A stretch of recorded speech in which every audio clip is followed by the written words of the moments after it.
আমাকে যদি কেউ জিজ্ঞেস করে আপনার প্রিয়তম কবি কে, তখন আমি বলি আমার প্রিয়তম কবি হচ্ছেন আব্দুল্লাহ বিন রাওয়াহা রাদিয়াল্লাহু তাআলা আনহু। আমার সবচেয়ে প্রিয়তম কবি আব্দুল্লাহ বিন রাওয়াহা রাদিয়াল্লাহু তাআলা আনহুর নাম আপনারা জানেন। মুতার যুদ্ধে তিনি 3 নম্বরে শহীদ হয়ে গিয়েছিলেন। লোকেরা তাকে, অধিকাংশ মুসলমানেরা তাকে সেনাপতি হিসেবে জানে, কিন্তু তিনি ছিলেন এক অসাধারণ কবি, এক বড় কবি, মহান কবি। এত বড় কবি ছিলেন যে রসুল করিম সাল্লাল্লাহু আলাইহি ওয়াসাল্লাম যখন যুদ্ধ করার জন্য মদিনা ছেড়ে বাইরে চলে যেতেন, তখন এই আব্দুল্লাহ বিন রাওয়াহা রাদিয়াল্লাহু তাআলা আনহুকে ইসলামী রাষ্ট্রের অস্থায়ী রাষ্ট্রপ্রধান করে রসুল চলে যেতেন যুদ্ধের ময়দানে। এই কবির কারণেই আরব দেশের অধিকাংশ কবি যারা মুসলমান হয়েছিলেন, তারা এই আব্দুল্লাহ বিন রাওয়াহা রাদিয়াল্লাহু তাআলা আনহুর কারণেই মুসলমান হয়েছিলেন। তিনি ছিলেন কবিদের কবি। যেমন আমাদের সময়ে কবিদের কবি হচ্ছেন ফরুক আহমদ, বাংলা সাহিত্যে কবিদের কবি হচ্ছেন ফরুক আহমদ। আদর্শে শ্রেষ্ঠ মানুষ, সাহিত্যের কলাকৌশলে শ্রেষ্ঠ মানুষ, মানুষ হিসেবেও শ্রেষ্ঠ মানুষ। আব্দুল্লাহ বিন রাওয়াহা রাদিয়াল্লাহু তাআলা আনহুকে আমি শিল্পীদের সামনে উপস্থাপন করতে চেয়েছি বারবার, বহুবার। আব্দুল্লাহ বিন রাওয়াহা রাদিয়াল্লাহু তাআলা আনহুকে লেখক, সাংবাদিক, শিক্ষকদের সামনেও আমি বারবার তুলে ধরতে চেয়েছি, এই জন্যে যে আব্দুল্লাহ বিন রাওয়াহা রাদিয়াল্লাহু তাআলা আনহু এক যুদ্ধে যুদ্ধ করছেন।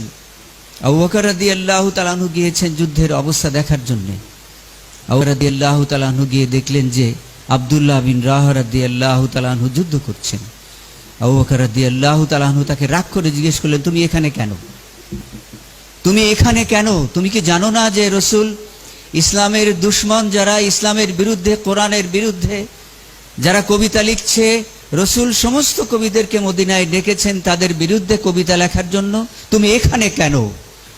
আব্দুল্লাহ বিন রাওয়াহা রাদিয়াল্লাহু তাআলা আনহু বললেন, রসুল করিম সাল্লাল্লাহু আলাইহি ওয়াসাল্লামের কাছে সবচেয়ে প্রিয় কাজ হচ্ছে জিহাদ ফি সাবিলিল্লাহ। রসুল করিম সাল্লাল্লাহু আলাইহি ওয়াসাল্লাম আমাকে জিহাদের ময়দানে থাকতে বলেছেন, আমি সেই জন্যেই জিহাদের ময়দানে থেকে গেছি। আমি শুনেছি যে রসুল ইসলামের দুশমনদের বিরুদ্ধে কবিতা লিখতে ডেকেছেন, কিন্তু আমার কাছে মনে হয়েছে যে রসুল যে কাজটিকে সবচেয়ে ভালো কাজ বলে মনে করেছেন, সেই কাজটিকে ছেড়ে আমার যাওয়া উচিত নয়। আবু বকর রাদিয়াল্লাহু তাআলা আনহু রাগ করে বললেন, রসুলের নির্দেশ অমান্য করে তুমি বেহেশতে যেতে চাও?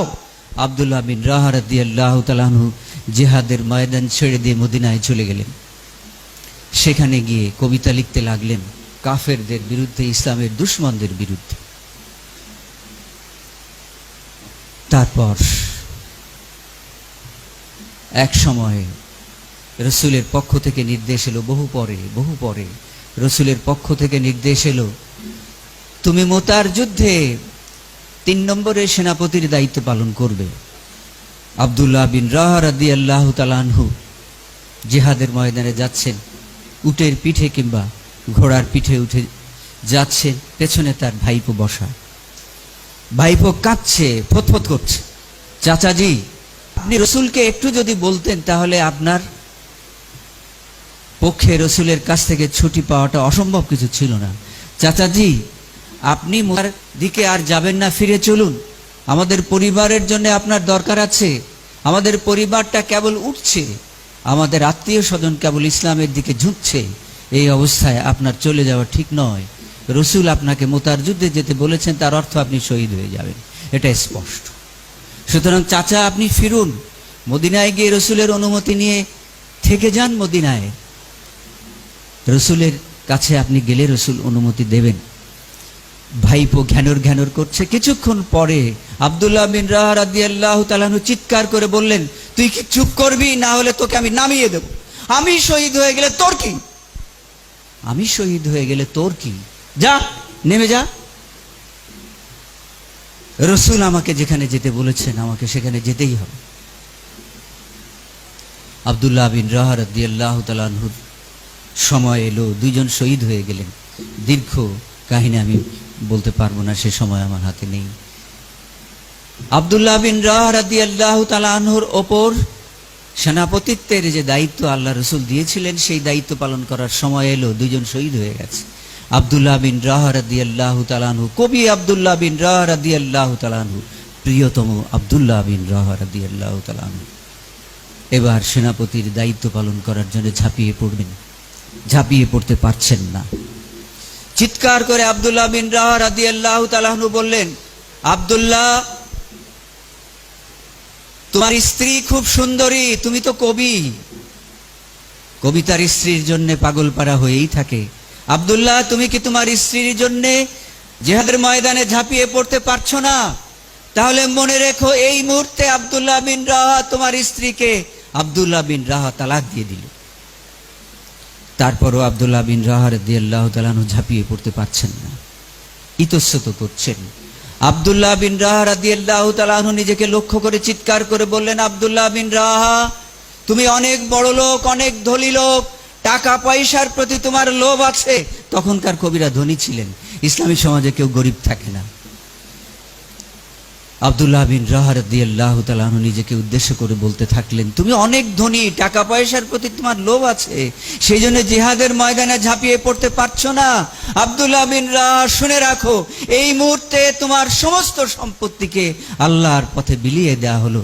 এইবার আব্দুল্লাহ বিন রাওয়াহা রাদিয়াল্লাহু তাআলা আনহু কাঁদতে লাগলেন আর বলতে লাগলেন, তুমি তোমার প্রিয়তমা স্ত্রীকে ত্যাগ করেছো, তুমি তোমার সমস্ত সম্পত্তিকে ত্যাগ করেছো, এখন আব্দুল্লাহ তোমাকে কিসে ঠেকাচ্ছে? আব্দুল্লাহ বিন রাওয়াহা রাদিয়াল্লাহু তাআলা আনহু আল্লাহর দিন প্রতিষ্ঠার কাজে জিহাদের ময়দানে ঝাঁপিয়ে পড়লেন, শহীদ হয়ে গেলেন। এই সময় মদিনায় রাসূল করিম সাল্লাল্লাহু আলাইহি ওয়াসাল্লাম মদিনাতে মসজিদে নববীতে বসে সাহাবীদেরকে নিয়ে কথা বলছেন। সাহাবীরা রাসূলকে জিজ্ঞেস করলেন, ইয়া রাসূলুল্লাহ, মুতার যুদ্ধের বর্তমান অবস্থা কি? আজকে যেটা রেডিও টেলিভিশনে আমরা শুনি, সেটা রাসূল সাহাবীদেরকে বলতেন সেদিন। রাসূল করিম সাল্লাল্লাহু আলাইহি ওয়াসাল্লাম বললেন, তোমাদের তিনজন বন্ধু শহীদ হয়ে গেছে। এই একটু আগে আব্দুল্লাহ বিন রাওয়াহা শহীদ হয়ে গেল, এবং এরা তিনজনই আল্লাহ রাব্বুল আলামিনের সামনে বসে কথা বলছে, কুরসিতে বসে কথা বলছে। এই তিনজনের কুরসির একজনের কুরসির একটি পায়া একটু বাঁকা হয়ে গেছে। সাহাবীরা জিজ্ঞেস করলেন, কার কুরসি, কার চেয়ার? রাসূল বললেন যে আব্দুল্লাহ বিন রাওয়াহার চেয়ার। সাহাবীরা জিজ্ঞেস করলেন, তার কুরসির পায়া বাঁকা হয়ে গেছে কেন? রাসূল বললেন, তোমাদের বন্ধু জিহাদের ময়দানে ঝাঁপিয়ে পড়তে একটু দেরি করেছিল, সেই জন্য তার কুরসির পায়া বাঁকা হয়ে গেছে। আমি এখান থেকে শিখেছি, আল্লাহর দ্বীন কায়েম করার জন্যে, কোরআনের ব্যবস্থাপনাকে কায়েম করার জন্যে কবিরাও যদি পিছিয়ে থাকে, তাহলে তাদের পুরস্কার এরকম বাঁকা হয়ে যাবে। সেই জন্যই আব্দুল্লাহ বিন রাওয়াহা রাদিয়াল্লাহু তাআলা আনহু আমার সবচেয়ে প্রিয়তম কবি, আমি তাকে সবচেয়ে বেশি ভালোবাসি।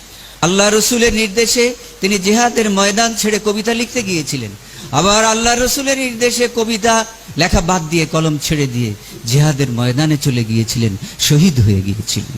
লা ইয়াসলুহু আখিরু হাযিহিল উম্মতি ইল্লা বিমা সালাহা বিহি আউলুহা।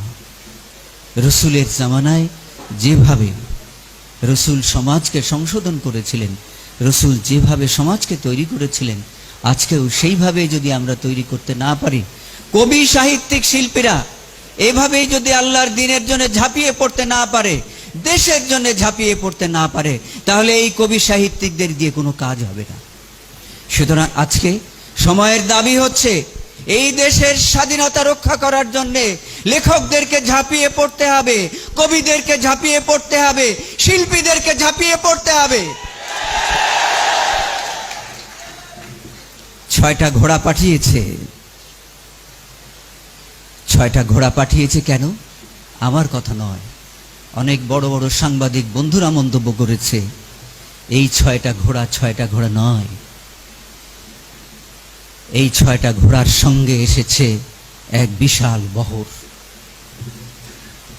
কি হয়েছে? এতকাল পরে স্বাধীনতা দিবসে এসে গেছে ঘোড়ার সঙ্গে সঙ্গে আরেকটি সংবাদ। এই পর্যন্ত থাক, আর আমি সামনে এগোতে চাই না। আমি যে কথাটা বলতে চাই সে কথা এই, যেটা নজরুল বলেছিলেন, সত্যকে আজ হত্যা করে অত্যাচারীর খাড়ায়, নেই ঘিরে কেউ সত্য সাধক, বুক খুলে আজ দাঁড়ায়। সত্য কথাটা বলাই হচ্ছে শিল্পীদের কাজ, সত্য কথা বলাই হচ্ছে লেখকদের কাজ, সত্য কথা বলাই হচ্ছে নাটকের কাজ, সত্য কথা বলাই হচ্ছে কবিতার কাজ। এই কবিতা, এই নাটক শিল্পীদের লিখতে হবে, সমস্ত দেশের মানুষকে উজ্জীবিত করতে হবে। এখানে দিশারির যারা অভিভাবক আছেন তাদের কাছে একটি দাবি আমার, সে দাবি হলো সমস্ত সিলেটে দিশারিকে ছড়িয়ে দিতে হবে, সমস্ত জেলায় জেলায়, সমস্ত থানায় থানায়, সমস্ত ইউনিয়নে ইউনিয়নে এই দিশারিকে দিয়ে গাওয়ান গাওয়াতে হবে। এই খরচ কে দেবে? এই খরচ কে দেবে? আজকে দেশের স্বাধীনতা রক্ষা করার জন্যে, আজকে দেশের প্রত্যয়কে অবিকল রাখার জন্যে, দেশের শ্বাসকে অবিকল রাখার জন্যে সারা দেশের মানুষকে অনুপ্রাণিত করতে হবে। এই অনুপ্রেরণার কাজ বন্ধ হয়ে যায়নি, এই অনুপ্রেরণার কাজ বন্ধ হয়ে যায়নি। এই অনুপ্রেরণার কাজ আমাদের করতে হবে এবং আল্লাহ রাব্বুল আলামিন আমাদের যে সুযোগ দিয়েছেন সেই সুযোগটাকে কাজে লাগাতে হবে। বাংলাদেশে যে সত্য আজকে উকি মারছে সমস্ত দিগন্তে, সেই সত্যকে কেউ ঠেকাতে পারবে না। সেই সত্যের নাম ইসলাম, সেই সত্যের নাম ইসলাম। যারা ইসলামের বিরুদ্ধে আঘাত আনতে চাও তারা একদিন শেষ হয়ে যাবে। আসুন, বাংলাদেশ প্রস্তুত হচ্ছে, বাংলাদেশের প্রস্তুতির সঙ্গে আমরাও একাত্ম হই, আমরাও একাত্ম হয়ে স্বাধীনতার দুশ্মনদের বিরুদ্ধে লড়াই করি, দ্বীনের দুশ্মনদের বিরুদ্ধে লড়াই করি। এই লড়াইয়ে আল্লাহর দ্বীনের কবিরা, আল্লাহর দ্বীনের শিল্পীরা আপনাদের সঙ্গে আছে। সবাইকে ধন্যবাদ।